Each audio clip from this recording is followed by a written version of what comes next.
Telegram ಸಂದೇಶ ವ್ಯವಸ್ಥೆಯ ಮೇಲೆ ವಿಧಿಸಲಾದಂತಹ ತಾತ್ಕಾಲಿಕ ನಿಷೇಧವನ್ನ ಪ್ರಶ್ನಿಸಿ ಸಲ್ಲಿಸಲಾದಂತಹ ಅರ್ಜಿಯನ್ನ ದೆಹಲಿ ಹೈಕೋರ್ಟ್ ವಜಾಗೊಳಿಸಿದೆ.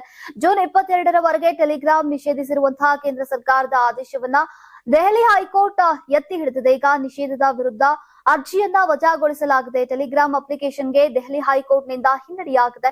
ಇನ್ನು ನ್ಯಾಯಾಲಯವು ಕೇಂದ್ರ ಸರ್ಕಾರದ ನಿರ್ಧಾರವನ್ನ ಸಮರ್ಥಿಸಿ ಅದು ಕಾನೂನುಬದ್ಧ ಮತ್ತು ಸೂಕ್ತವಾಗಿದೆ ಅಂತ ತೀರ್ಪನ್ನ ನೀಡಿದೆ. ಇನ್ನು ನೀಟ್ ಪರೀಕ್ಷೆಯ ಮರುಪರೀಕ್ಷೆಯ ಸಮಯ ಸಮೀಪಿಸ್ತಾ ಇರುವಂತೆ ಈಗ ರಾಷ್ಟ್ರೀಯ ಪರೀಕ್ಷಾ ಸಂಸ್ಥೆ ವಿದ್ಯಾರ್ಥಿಗಳಿಗೆ ಮುಖ್ಯ ಎಚ್ಚರಿಕೆಯನ್ನ ನೀಡಿದೆ. ನೀಟ್ ಯುಜಿ 2026 ಮರುಪರೀಕ್ಷೆಗೆ ಹಾಜರಾಗುವ ವಿದ್ಯಾರ್ಥಿಗಳಿಗೆ ಎನ್ಟಿಎ ಮಹತ್ವದ ಸೂಚನೆಯನ್ನ ನೀಡಿದೆ. ಜೂನ್ 21, 2026ರಂದು ನಡೆಯಲಿರುವಂತಹ ನೀಟ್ ಯುಜಿ ಮರುಪರೀಕ್ಷೆಗೆ ಪ್ರವೇಶ ಪತ್ರಗಳನ್ನ ಡೌನ್ಲೋಡ್ ಮಾಡಿಕೊಳ್ಳೋಕೆ ಅಭ್ಯರ್ಥಿಗಳಿಗೆ ಈಗ ಎನ್ಟಿಎ ಎಸ್ಎಂಎಸ್, ಇಮೇಲ್ ಮತ್ತು ವಾಟ್ಸ್ಆಪ್ ಜ್ಞಾಪನೆಗಳನ್ನ ಕಳುಹಿಸೋಕೆ ಪ್ರಾರಂಭಿಸಿದೆ.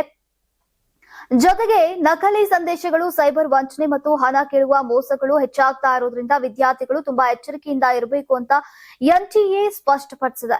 ಇನ್ನು ಮರುಪರೀಕ್ಷೆಗೂ ಮುನ್ನ ವಿದ್ಯಾರ್ಥಿಗಳಿಗೆ ತಮ್ಮ ಪ್ರವೇಶ ಪತ್ರಗಳನ್ನ ಡೌನ್ಲೋಡ್ ಮಾಡಿಕೊಳ್ಳೋಕೆ ಸಂಸ್ಥೆ ಎಸ್ಎಂಎಸ್, ಇಮೇಲ್ ಮತ್ತು ವಾಟ್ಸ್ಆಪ್ ಮೂಲಕ ಜ್ಞಾಪನೆಗಳನ್ನ ಕಳಿಸ್ತಾ ಇದೆ. ಈಗ ವಿದ್ಯಾರ್ಥಿಗಳು ವಂಚನೆಯ ಸಂದೇಶಗಳನ್ನ ಮತ್ತು ಸೈಬರ್ ವಂಚನೆಯ ಬಗ್ಗೆ ಎಚ್ಚರಿಕೆಯಿಂದ ಇರಬೇಕು. ಅಭ್ಯರ್ಥಿಗಳು ಅಧಿಕೃತ ಮಾರ್ಗಗಳ ಮೂಲಕ ಸ್ವೀಕರಿಸಿದಂತಹ ಮಾಹಿತಿಯನ್ನ ಮಾತ್ರ ನಂಬಬೇಕು ಮತ್ತು ಅಧಿಕೃತ ವೆಬ್ಸೈಟ್ ನಿಂದ ಮಾತ್ರ ತಮ್ಮ ಪ್ರವೇಶ ಪತ್ರಗಳನ್ನ ಡೌನ್ಲೋಡ್ ಮಾಡ್ಕೊಳ್ಬೇಕು ಅಂತ ಸಂಸ್ಥೆ ಸ್ಪಷ್ಟಪಡಿಸಿದೆ.